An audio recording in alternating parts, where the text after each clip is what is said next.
Pues continuamos aquí en esta mañana en Norte Radio Trujillo y seguimos avanzando en ella y queremos, como siempre, es lo que hacemos, tomarle el pulso a la actualidad, y la actualidad pasa por muchos temas realmente. Pero hoy nos alegra recibir aquí en nuestros estudios en directo a Leire Iglesias. Ella es diputada por la provincia de Cáceres por el Partido Socialista. Muy buenos días, Leire. Hola, muy buenos días. Y gracias por estar aquí con nosotros.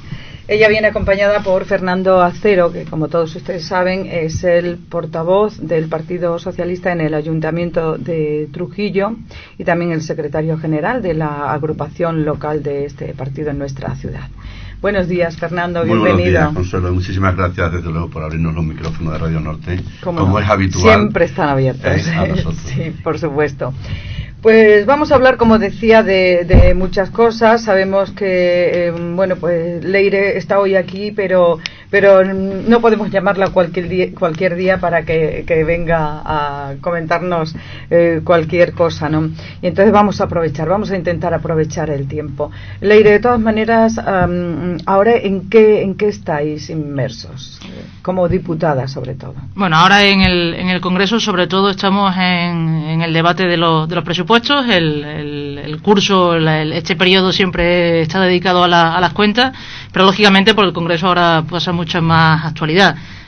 Creo que hay un debate en la calle alrededor de la política que sería absurdo que no se trasladara a las Cortes Generales. En ese sentido, pues también desde el Grupo Socialista estamos pretendiendo que en el Congreso se hablen de otras cosas, de otras cuestiones que más allá de la economía preocupan altamente a los ciudadanos, como puede ser la situación de la política, los casos de corrupción, hoy los datos de desempleo y las propuestas relacionadas con el desempleo, propuestas de impulso o iniciativas que estamos presentando continuamente para empezar a hablar de un rescate a las personas ahora que parece que ha terminado el rescate a la banca. Eso hace parte de nuestra agenda de cada día. Y venir a Trujillo también las veces que sea necesario, o sea, hace parte también de nuestra agenda. Por supuesto. ¿Crees en ese sentido que es necesario el estar no solamente en los medios de comunicación, sino en la calle, explicando a la gente que a lo mejor ya ha visto el debate, pero que no procesa, no asimila? ¿Es necesario explicarles lo que está pasando? Sí, sobre todo estos debates de cuentas, ¿no? Hablar de las cuentas siempre es confuso. Es que eso es muy farragoso. Sí, es farragoso, además. Da lugar a muchas interpretaciones. Claro, cada uno las lee como le parece, hace la interpretación que le conviene. Seguramente en la estadística o los presupuestos, en la letra pequeña, encontremos un dato que le pueda convenir a cualquiera, pero a nosotros nos apetece traducir los números a personas, y es lo que tratamos de hacer con estas visitas también, hablar de cuál es el impacto real sobre la ciudadanía de los presupuestos generales del Estado, más allá de las primas de riesgo, de los déficits presupuestarios, del control de gasto, etcétera. ¿Cómo impacta realmente esto a la ciudadanía? Y para eso hay que sentarse directamente con la gente a hablarlo. Nos comentabas que ahora estáis en ese periodo de tramitación de enmiendas, ¿no? De ver qué es lo que cada grupo político va a objetar en cuanto a los presupuestos que se vayan a presentar. Por ejemplo, el Partido Socialista, ¿cuáles son las reformas más sustanciales que proponéis a los presupuestos que presenta el Partido Popular? Sí, bueno, pues lo haremos en dos planos. Uno, lo que tiene que ver con las cuentas a nivel global. Creemos que estos son unos presupuestos que consolidan la desigualdad en nuestro país, que no avanzan en esa ruptura de la desigualdad que en este momento más nos preocupa, y en ese sentido hemos presentado una enmienda a la totalidad al proyecto de presupuestos del Estado, a los presupuestos del señor Rajoy, planteando alternativas tanto en la forma de recaudar como en la forma de gastar, cumpliendo por supuesto las normas, los techos de gasto, y no llevando los presupuestos a un déficit excesivo, sino cumpliendo un poco con las directivas, las orientaciones de la Unión Europea, pero sí pensando que hay otra forma de generar recursos. Por ejemplo, los impuestos a grandes fortunas, por ejemplo, los impuestos a las transmisiones patrimoniales, por ejemplo, una reforma fiscal muy distinta a la del señor Montoro, que lo que nos plantea es un regalito a la mayor parte de los ciudadanos, en la que nos dicen: os vamos a bajar los impuestos directos, y sin embargo estamos viendo como cada día aumentan nuestras tasas, nuestros repagos, nuestros copagos, y desaparecen las becas, y tenemos cada vez menos dinero en el bolsillo, menos dinero a nuestra disposición. ¿Un regalo trampa, dirías? Un regalo trampa, porque realmente a quien se le bajan los impuestos muy especialmente son a las rentas más altas de nuestro país, al 10% de los ciudadanos que poseen las grandes fortunas. Eso sí que van a ver cómo se hinchan sus bolsillos y cómo seguramente no tengan esos problemas para pagar esos impuestos de tasas, retasas, copagos, y cómo no necesitan seguramente recurrir a becas, que es lo que necesitan, o ayuda, que es lo que necesitan el resto de ciudadanos. Y no se puede hacer la lectura de que si esas grandes fortunas, no en manos de particulares, sino sobre todo en manos de empresas, si ellos están contentos, se van a quedar en España, van a crear empleo y todas esas cosas. Bueno, este es el discurso de Montoro, que si le bajamos los impuestos a los más ricos, los más pobres tendremos dinero en nuestro bolsillo para poder gastar. En una sociedad de consumo en la que la mayor parte de los ciudadanos no tienen poder adquisitivo, es muy difícil que se active el consumo. Es verdad que estas grandes fortunas se están aprovechando no solo de una reforma fiscal, sino también de una reforma laboral en cuanto a esas empresas. Lo que estamos viendo en este momento en nuestro país, hoy conocemos los datos de desempleo, que vuelven a ser muy malos y que se traducen con un pequeño aumento de afiliación a la Seguridad Social, que muchas veces no son muchos cotizantes más en la Seguridad Social, sino el mismo cotizante con muchos empleos de muy baja calidad. Estamos viendo cómo la reforma laboral ha servido para que los ciudadanos también, la mayor parte de los trabajadores y las trabajadoras de este país, tengamos menos poder adquisitivo más allá de esas reformas fiscales. Por eso una de las grandes propuestas, una de las grandes reformas que hay que volver a hacer en este país es el de cambiar el sistema laboral. De aquí, Fernando Acero, no tenemos datos del paro de este mes de octubre todavía. No, todavía no nos han facilitado los datos del paro de este mes. Sí es cierto que el mes pasado estábamos cercano a los 1.200 parados en Trujillo. Estamos en un 31% más de paro que cuando comenzó la legislatura, y los datos ya llegan a ser muy preocupantes. En alguna ocasión he hablado del tema en el sentido de que hay cerca de 200 familias que viven única y exclusivamente de la caridad. Es lamentable porque vas por la calle y la gente te para, y las familias te paran diciendo que no tienen absolutamente recursos para tirar para adelante, y están pasando una situación muy muy muy difícil. Y yo creo que esta administración que está gobernando ahora mismo, tanto aquí a nivel local, regional como nacional, no están dando una respuesta seria y firme a las necesidades que verdaderamente se está palpando en esta sociedad. Enseguida volvemos con el tema presupuestos, Leire, pero ya que tiene Fernando la palabra, voy a aprovechar para que él nos confirme o nos desmienta ese titular que salía hace un par de días en prensa, de que vas a ser el próximo candidato para la alcaldía por el Partido Socialista. No, yo Consuelo, no interpreté así la noticia, ¿no? Sí, es cierto que apareció una noticia el pasado domingo en el Hoy, en el que hacía referencia a que yo, evidentemente, en el último comité que habíamos mantenido dentro de la agrupación local, pues pedí la opinión de mis compañeros de comité. Y es cierto también, como dice el artículo, que la mayoría, por unanimidad prácticamente, me dieron ese apoyo que yo necesitaba de cara a la toma de decisión que tengo que realizar en estos próximos 2 meses. Pero también es bien cierto que no he tomado ninguna decisión aún. Todavía no podemos decir que Fernando Acero vaya a ser el número uno. Yo creo que tú en eso me conoces bien. Sabes que primero tengo que contar también con mi familia, que sí, para mí es lo más importante. Creo que cuento con el apoyo del propio comité, pero después la agrupación será la que decida quién es la persona que va a encabezar la lista y quiénes son las personas que van a acompañar a la cabeza de lista para las elecciones del 2015. Bueno, pues aclarado eso, sí, vamos a continuar. Luego hablamos nuevamente contigo, pero por supuesto con Leire Iglesias estábamos hablando de que se van a hacer desde el Grupo Socialista una enmienda a la totalidad a los presupuestos generales del Estado. Nos hablaba sobre todo de esa bajada, subida de impuestos, pero no solamente, me imagino que van a ser los impuestos, claro, es todo.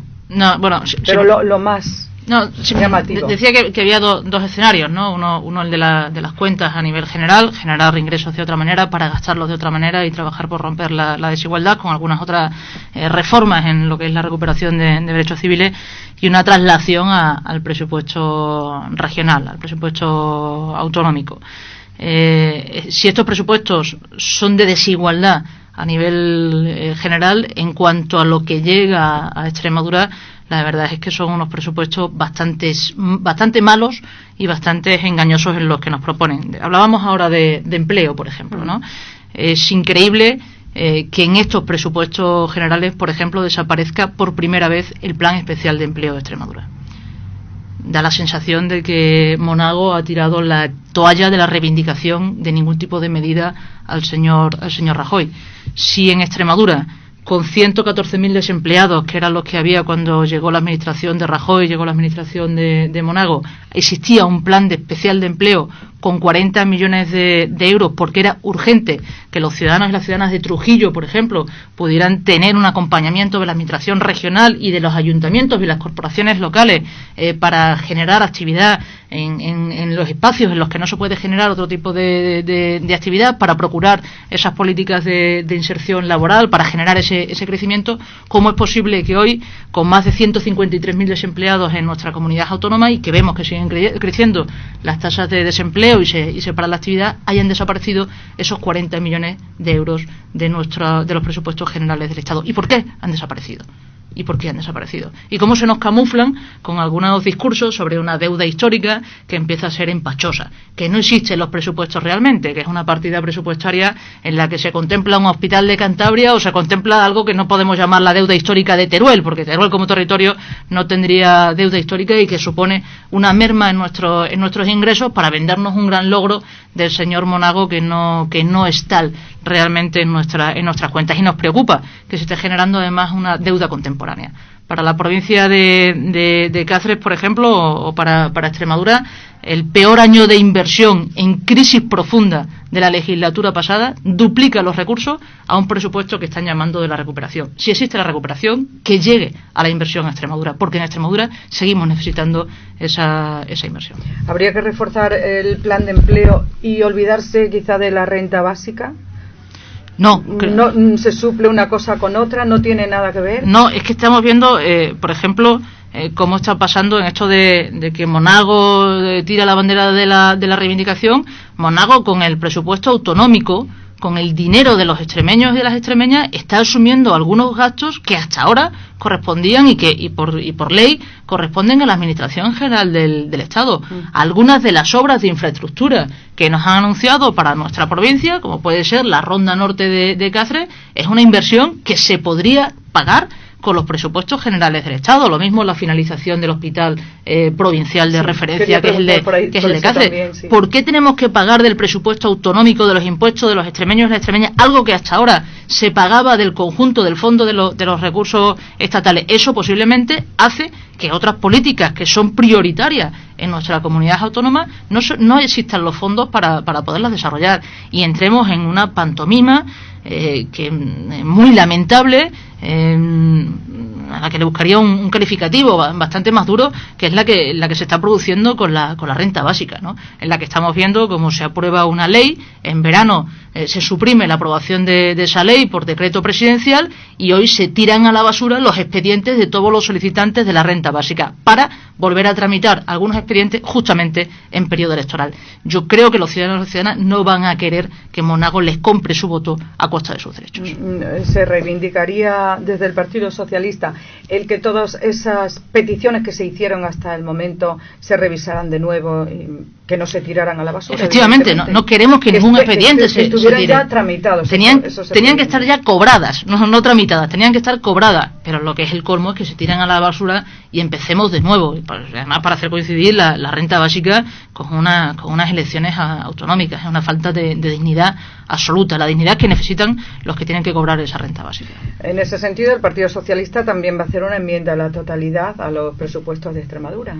Sí, parece ser que os quedáis solos. Bueno, ya lo vimos el otro día en el debate autonómico en el Parlamento de Extremadura. Presentamos una enmienda a la totalidad. Yo he ido viendo algunos espectáculos en el Parlamento extremeño, creo que lo han visto todos los ciudadanos y todas las ciudadanas cada vez que se tramitan las cuentas. Aquí hay partidos políticos que dicen que no tienen un pacto con el partido que está en el gobierno, pero a la hora de aprobar las cuentas autonómicas siempre aparece el pacto. Siempre se retiran en el último momento las enmiendas a la totalidad o se apoyan camuflados con alguna enmienda de te voy a aprobar tal o cual cosa. Pero al final las cuentas que prosperan son las de Monago, un Monago que luego está dispuesto a llegar a alianzas con cualquiera menos uno, porque realmente ese uno es la alternativa a sus políticas, que es el gobierno o la propuesta socialista de Guillermo Fernández Vara y del Partido Socialista en Extremadura. Bueno, es que hay que hablar de tantas cosas, ¿no? De Prescres, que va a ir por Independiente en estas elecciones, ya lo está en el Parlamento extremeño y ya está votando aparte del Partido Socialista. ¿Esto va a causar una merma en el partido? No, creo que en realidad en el partido es algo que se ha debatido en muchas ocasiones en nuestros órganos internos, en nuestros comités provinciales, nuestros comités regionales, y buena parte de la militancia de los dirigentes del partido ya pensaban que el Partido Socialista tendría que presentar una candidatura como Partido Socialista Obrero Español, y nada más, que el sello regionalista también está en nuestro ADN, en nuestra sigla, y que se ha demostrado siempre en nuestra gestión en los gobiernos autonómicos. Creo que tanto los gobiernos del presidente Ibarra como el gobierno del presidente Vara han sido gobiernos que se han partido la cara por Extremadura por encima de nada, que en ningún momento han tirado esta toalla de la reivindicación a quien estuviera en Madrid, fuera quien fuera. ¿Está suficientemente fuerte y reorganizado el Partido Socialista en estos momentos para ir solo en cualquier sitio?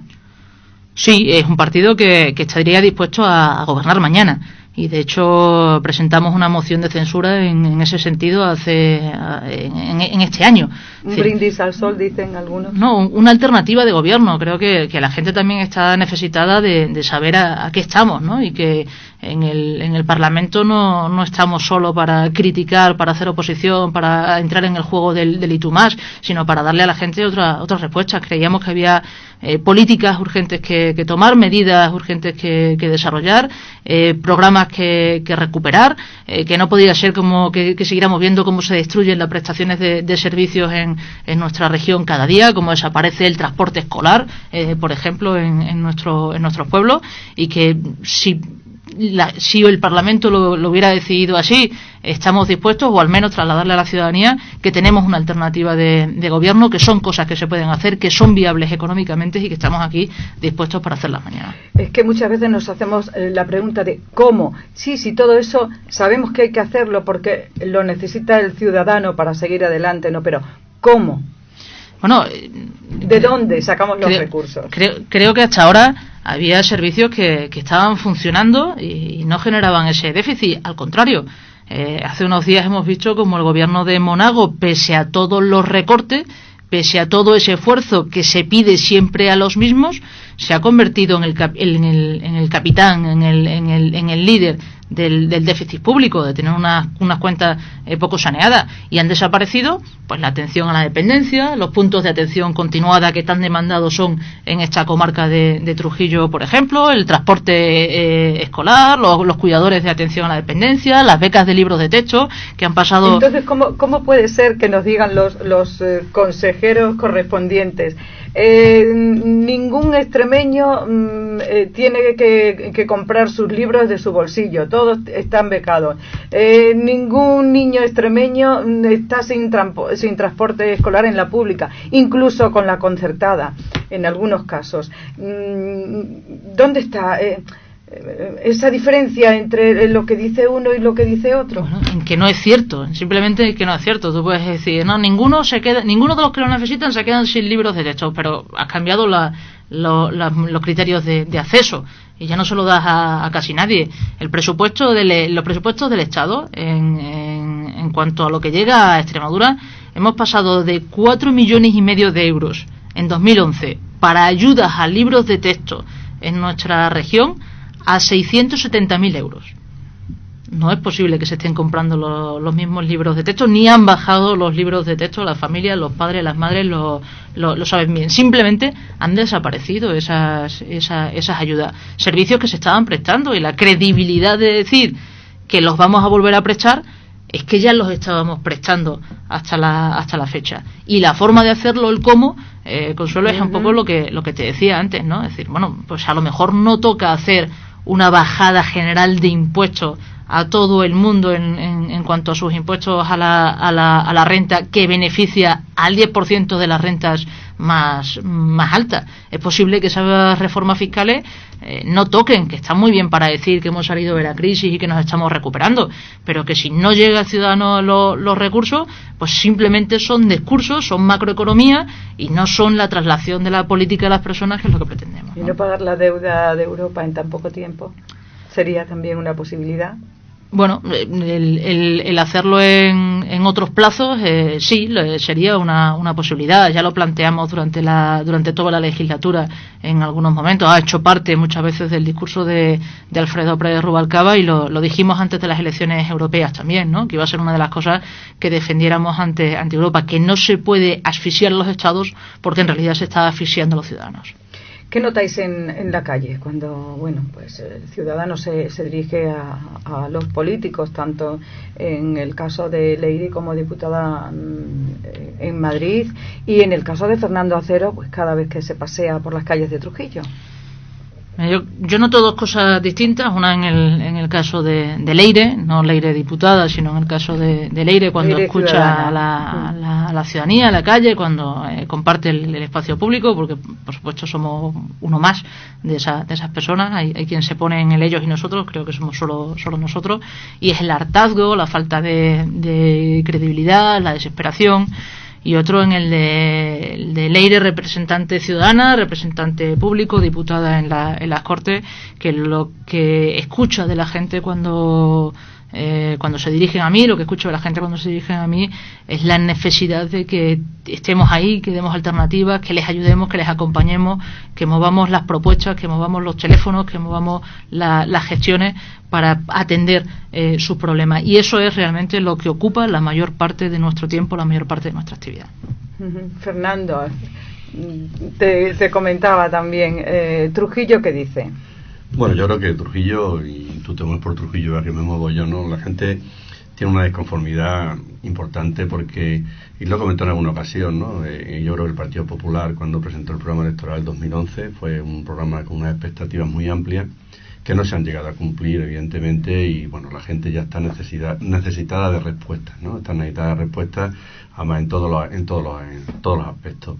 Yo, para mí, lo comenté en alguna otra ocasión, creo que fue una gran mentira que ahora ya está saliendo a la luz, y que está viendo que, bueno, la gente, los ciudadanos y ciudadanas han visto cómo han sido engañados por parte del Partido Popular, y aún continúan así, y yo creo que difícil solución va a tener de cara a estos próximos 6 meses que nos quedan antes de las elecciones municipales que se celebrarán en mayo del 2015. Precisamente 6 meses muy intensos son los que nos quedan por delante. Hay que conformar un panorama, un mapa político en España, en Extremadura, que bueno, que todo indica, no sé, en que va a ser muy diferente este mapa político, y muy colorido parece ser también. No sé, Leire, Fernando, qué credibilidad le dais a las encuestas, porque bueno, es como espectacular, ¿no? El que te digan la primera fuerza política en España, Podemos. ¿Qué lectura hacéis a eso? Bueno, la verdad es que no soy mucho de comentar encuestas. No lo he hecho nunca, ni cuando son buenas para mi partido, ni cuando son buenas para otros partidos. Pero creo que más allá de las encuestas no hace falta irse a un sondeo demoscópico para percibir un poco el que sí, el que posiblemente la próxima legislatura vayamos a un parlamento mucho más fragmentado, con grupos políticos más pequeños, o con la aparición, la erupción de nuevas fuerzas políticas con gran representación. Es lógico.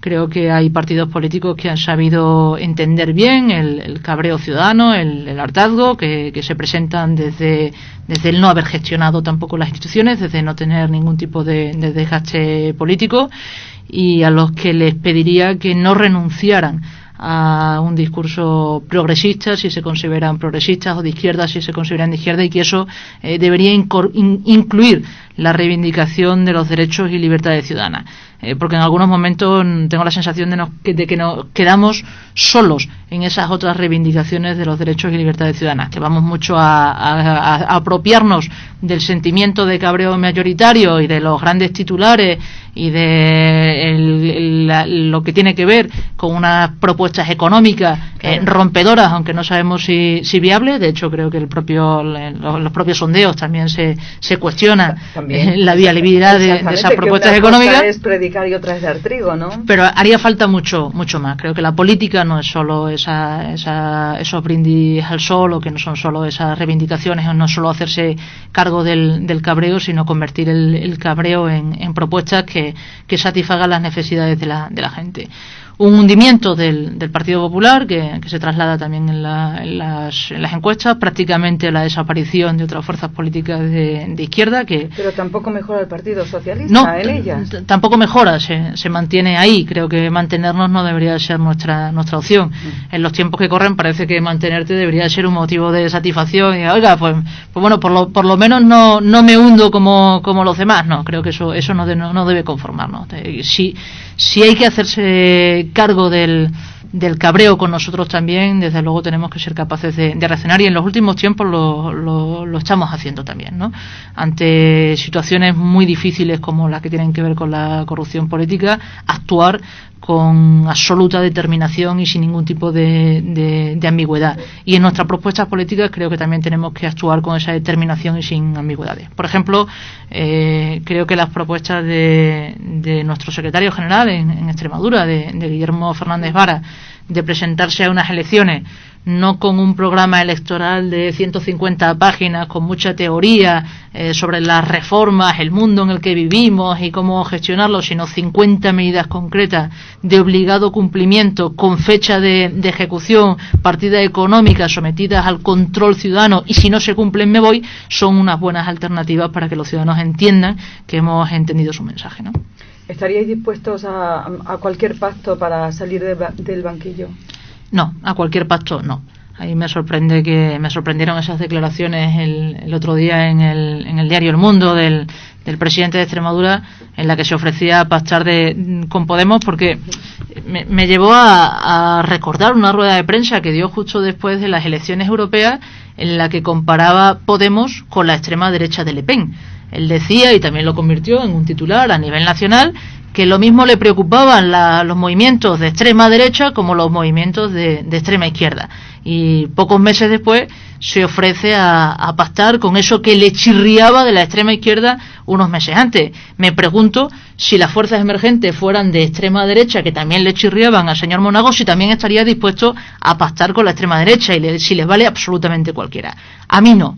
Y al Partido Socialista no, y estoy segura de que al Partido Socialista de Trujillo y a Fernando Acero tampoco le gustaría pactar con cualquiera a cualquier precio. Nos presentaremos a unas elecciones con propuestas políticas concretas, y en el momento en el que tengamos la opción de gobierno presentaremos nuestra opción de gobierno sobre la base de esas propuestas políticas. No hay que engañar a los ciudadanos. Fernando, en ese sentido también en Trujillo, bueno, como qué es lo que se habla, se comenta, qué es lo que se está gestando para las próximas municipales, que muy probablemente Podemos no presentará lista en municipales, sí en las autonómicas, pero bueno, aquí hay un círculo Podemos, por lo menos funciona en internet, no sé si se trasladará a la realidad. Tampoco tengo conocimiento exacto de qué van a hacer, ¿no? Este tipo de fuerzas políticas. Lo que yo, sí, al hilo de lo que estabais comentando antes, yo creo que es todo producto del hartazgo que tiene la ciudadanía de ciertas cosas, ciertas actuaciones que se están viendo, ¿no?, por parte de los políticos. Pero también hay que reconocer que el discurso que tienen estos señores, para mí son cantos de sirena. Es decir, muy bien que el sueldo mínimo interprofesional sean 1.200 euros, pero dime de dónde vamos a sacar esos recursos, y dime por qué vamos a llegar a eso. Entonces, claro, si hablamos de populismo se enfadan, ¿no?, porque no son populistas, pero la verdad que es que las medidas que están tomando, las medidas que quieren llevar a cabo, y eso que a raíz de hace 10-15 días el discurso se va allanando un poquito, ya no tiene esos altibajos que tenía anteriormente. Ya van reconociendo algunas cosas, ¿no? Porque es muy difícil después, una vez que se está en el poder, en tratar de gestionar los recursos y de tratar de priorizar cuáles son donde tienes que invertir o no tienes que invertir. Entonces yo creo que este tipo de fuerzas políticas, a mí verdaderamente, yo con todo mi respeto, creo que no van a solucionar el problema. Creo que las fuerzas políticas, los grandes partidos políticos que lleven una trayectoria con sus más y con sus menos, con sus deficiencias o no deficiencias, siempre han tratado de dar una respuesta en mayor o menor medida a la situación que se estaba viviendo. Y además pienso también que el Partido Socialista en estos momentos se encuentra en una etapa bastante positiva, desde que se ha cambiado la forma, desde que nuestro nuevo secretario general, que se eligió, como vosotros sabéis, a través de unas primarias, o nuestro secretario regional, que también se presentó una primaria a la que no se presentó nadie, ¿no? Yo creo que se está viendo un partido socialista nuevo, con transparencia, con ganas de trabajar. Y además yo creo que atajando, hablaba la idea ante el tema de los casos de corrupción, yo he visto actuar a los dirigentes de mi partido de una forma contundente estos últimos días, y yo creo que por ahí es por donde tienen que ir la cosa, ¿no? Y yo quisiera pensar que estas nuevas fuerzas políticas emergentes, si entran, no tengan el poder de decisión que se les está dando ahora a través de los medios de comunicación. Nos vamos acercando a las 12 y me quedaría desde luego una pregunta para Fernando Acero. ¿Por qué dirías, o por qué quieres presentarte otra vez a las elecciones? Bueno, otra vez volvemos a bien, ¿no? En el caso hipotético de que... De acuerdo, en el caso de que tomes la decisión, ¿no? ¿Por qué sería? Bueno, mira, yo creo solo que mi trayectoria personal, y está ahí encima de la mesa, ¿no? Siento una persona muy inquieta, que me ha gustado siempre trabajar por la gente y trabajar por mi ciudad, en este caso, ¿no? Pero más que nada por mi ciudad, por mi ciudadano. Y ahí es donde estoy, y es lo que me gusta. Hay personas que me dicen: ¿qué necesidad tienes de estar ahí? Tienes tu empresa, tienes tu familia, quizás esto lo único que te puede dar dolor de cabeza, quizás esto te puede repercutir de una forma negativa en tu propia empresa. Mi propia empresa. Sí. Pero yo creo que muchas veces los principios tienen que estar por encima de los intereses económicos, y eso es lo que me lleva a mí a estar ahí en primera línea. Yo creo que puedo dar respuesta, si no en la totalidad, sí a una gran parte de los problemas que tiene Trujillo. Me veo capacitado para ello, y lo único que trataría es de aplicar un poco lo que ha sido el sentido común de mi vida en el día a día, ¿no? Tratarlo de aplicar también en Trujillo, y obviamente aplicar políticas sociales que son muy importantes. Mira, mañana con solo tenemos pleno. Hay pleno, sí. Llevamos un punto de orden del día que es curioso, que es la bonificación del 95% del impuesto del IBI a los grandes hoteles de Trujillo. Es decir, Trujillo puede tener ahora mismo alrededor de 40 o 50 establecimientos hoteleros, en los que se ofrecen camas desde 4 estrellas hasta pensiones, ¿no? Sí, sí. Resulta que nos vamos a centrar en bonificar un 95% del IBI, que supone alrededor de unos 70 o 80 mil euros en el total, en el grosso total. Y sin embargo, a los pequeños establecimientos, a esos pequeños establecimientos que se llevan familiarmente, en el que trabaja el padre, la madre, el hijo, eso no le vamos a bonificar nada. Eso es injusticia. Eso es una injusticia que se está produciendo una y otra vez en este ayuntamiento de Trujillo. Entonces yo creo que por ahí, esas cosas son las que a mí me motivan para decir: no, hay que trabajar, y hay que trabajar por la justicia, y hay que trabajar para que todos seamos iguales. Si estas empresas de las que estamos hablando en su momento generaron una serie de recursos, tuvieron una serie de ayudas por parte de la Junta de Extremadura, porque eran edificios antiguos que tenían que consolidar, etcétera. Veremos cómo se argumenta mañana. Claro, sí, mi argumento va a ser el mismo. Es decir, es una medida injusta, a una persona, a una familia que tiene un hostal, a un hotel de 4 estrellas, que por regla general siempre suelen funcionar mejor que esos hostales pequeñitos. Entonces, bueno, es lo que hemos hablado antes, ¿no? Y todas esas cosas son las que, bueno, pues alguna vez te dicen: bueno, tienes que estar ahí, y hay que tratar de trabajar, y hay que tratar de hacer las cosas bien, que yo creo que se puede. Trujillo tiene capacidad y tiene un valor humano importante para salir de esta crisis. No podemos mantener 1.300 o 1.200 parados en Trujillo, es imposible. Hay que dar una solución, hay que dar una respuesta, y quizá tenemos que priorizar el gasto dentro de lo que es el presupuesto general del ayuntamiento. Bueno, pues priorizar el gasto y tratar de solventar esa problemática que ahora mismo tiene la ciudad. Sí, si me permite que claro, me voy a meta dar con ya solo el tiempo final. No, solo a propósito de esto. Yo no soy trujillana, soy cacereña y no debería meterme en esto, ¿no? ¿Por qué no? Pero sí me consta que Fernando es una persona absolutamente solvente y de esas que nunca tira la toalla de reivindicación. No lo hace en su vida y no lo hace en su aspecto político, en el trabajo político. Le conozco durante todo este periodo, desde que es portavoz de la oposición, en su tarea frente del partido también, y es de esa gente que incluso en las situaciones más complejas, más complicadas, más duras, siempre está dispuesto a ponerse de frente y a aportar una propuesta. ¿Apostarías por su candidatura? Seguramente sí. Si fuera trujillana lo haría. Bueno, pues Leire Iglesias, los últimos minutos quizá retomamos la pregunta con la que iniciábamos esta entrevista.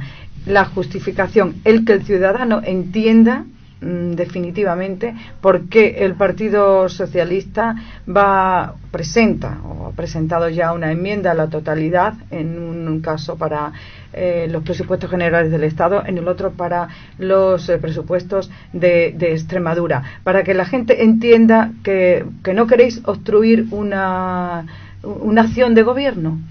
No, que entendamos que no, tenemos una alternativa política, que creemos que estos presupuestos, más allá de sacarnos o no sacarnos de la crisis en la que seguimos, son unos presupuestos, unas cuentas públicas que abundan en la desigualdad, y que nosotros entendemos que nuestro principal aporte a la política en este momento es el de romper esas desigualdades, que no podemos salir de la crisis económica si no salimos todos de la crisis económica, y por tanto otra política fiscal, otra política económica se puede desarrollar también en el gasto, porque estas son unas cuentas insolidarias con Extremadura, que nos abandonan, que nos convierten en la tercera comunidad autónoma por la cola en cuanto al incremento de la inversión. Eso no es justo para un territorio que sigue siendo un objetivo prioritario en su desarrollo y que sufre con especial virulencia la crisis económica ante la falta de actividad económica que se produce en nuestro país,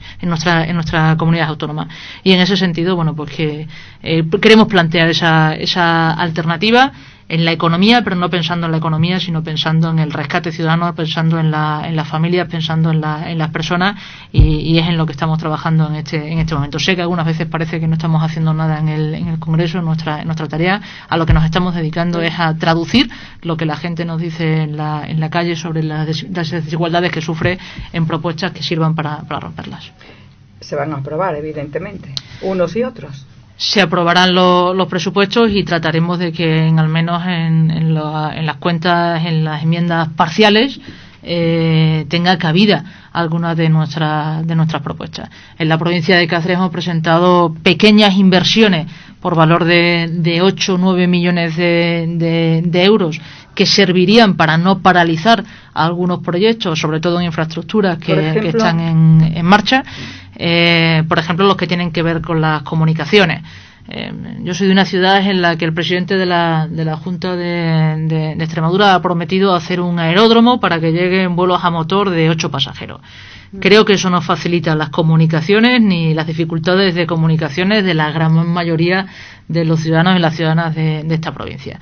Que avanzar realmente en que se creen las estaciones ferroviarias en las ciudades para que llegue una alta velocidad, que no sabemos cómo de alta va a ser, si va a ser en las mismas condiciones que en el resto del territorio nacional o en unas condiciones de inferioridad, que es lo que ahora mismo nos están proponiendo. Terminar algunas comunicaciones, como la conexión con Portugal para Valencia de Alcántara, hacer algunas actuaciones en lo que tienen que ver abastecimientos de agua, protección medioambiental en nuestra provincia, pues no suponen un gran coste económico. El hospital de Cáceres, por ejemplo, no suponen que acabará costando más por la desinversión que si se hubiese terminado de hacer, no suponen un gran esfuerzo económico, serían prioritarios y con poco dinero se podría hacer, junto con por supuesto, tratar de dar toda la batalla posible para recuperar algunas de esas otras grandes inversiones que creemos prioritarias, como puede ser el Plan Especial de Empleo al que antes hacía mención. Bueno, el que no prospere la enmienda a la totalidad, que no va a prosperar, no quiere decir que luego no se fiscalicen las cuentas de los presupuestos que sean aprobados. Estamos ya en trámite de enmiendas parciales, me refería a esas otras enmiendas ya al articulado, al texto que aprueba el Gobierno como suyo, y por supuesto el control parlamentario lo vamos a seguir desarrollando. Cada vez que nos digan que las becas de libros de texto llegan, meteremos la pregunta para saber qué está pasando y descubrir que de 4,5 millones pasamos a 670.000. Cada vez que nos digan que no se está desarmando el sistema de atención a la dependencia, haremos la pregunta correspondiente para saber, por ejemplo, que en nuestra provincia hay 1.018 cuidadores menos de atención a la dependencia, que son 1.018 desempleados, más bien 1.018 desempleadas más en nuestra provincia, a cuenta de la desaparición de un servicio que sigue siendo necesario, prioritario, como es la atención a la dependencia, que vamos a estar ahí para desenmascarar lo que nos están diciendo, pero sobre todo para plantear alternativas y para estar dispuestos mañana a hacernos cargo de esa gestión de gobierno que dé soluciones a los problemas de la gente. Leire Iglesias hace hoy una visita fugaz o va a tener tiempo de pasearse un poco por Trujillo. No, muy fugaz, porque justamente tengo las comparecencias de presupuesto del secretario general de Infraestructura, soy portavoz de vivienda en el grupo parlamentario y dentro de un ratito tengo que estar en el Parlamento interpelando sobre la cuestión de vivienda del secretario de Estado. ¿Cómo va a ser esa interpelación? Bueno, creo que hay una cosa que la mayor parte de la gente me entenderá ya rápidamente, ¿no? Hemos pasado prácticamente una legislatura completa sin que se apruebe un plan de vivienda. Este es el año en el que se aprueba un plan de vivienda, pero un plan de vivienda en el que no existen, por ejemplo, ningún tipo de espacio para aquellos que están perdiendo sus hogares, víctimas de haber contraído una hipoteca en un mercado al que desde los poderes públicos empujamos a la ciudadanía. Si desde los poderes públicos empujamos a la ciudadanía a contraer una hipoteca en una situación de insolvencia derivada de un impago por falta de voluntad, por no tener trabajo, los poderes públicos deberíamos estar ahí. Y no tiene ningún sentido que en una situación de emergencia respecto de la vivienda como la que se está produciendo en nuestro país, en el que siguen aumentando cada día los números de desahucios, vamos por 38.000 en este año, no haya absolutamente ninguna medida por parte de quien gestiona la política pública de vivienda para dar cobertura, para dar solución a esos problemas. Y en eso también hace tiempo llevamos trabajando en alternativas que también tienen traslación a los presupuestos. Pues que cale esa intervención de esta tarde, Leire. Fernando, ¿quieres añadir algo más? No, solamente agradecerte a ti y por supuesto a Radio Norte la facilidad que nos dais siempre, por supuesto, agradecer a Leire, que yo sé que anda con mucho trabajo también, y bueno, agradecer que haya pasado por aquí por los micrófonos y que aclare o trate de aclarar un poco la situación que se está viviendo en el país y cuáles son las propuestas que tiene el Partido Socialista, que yo creo que son muy interesantes.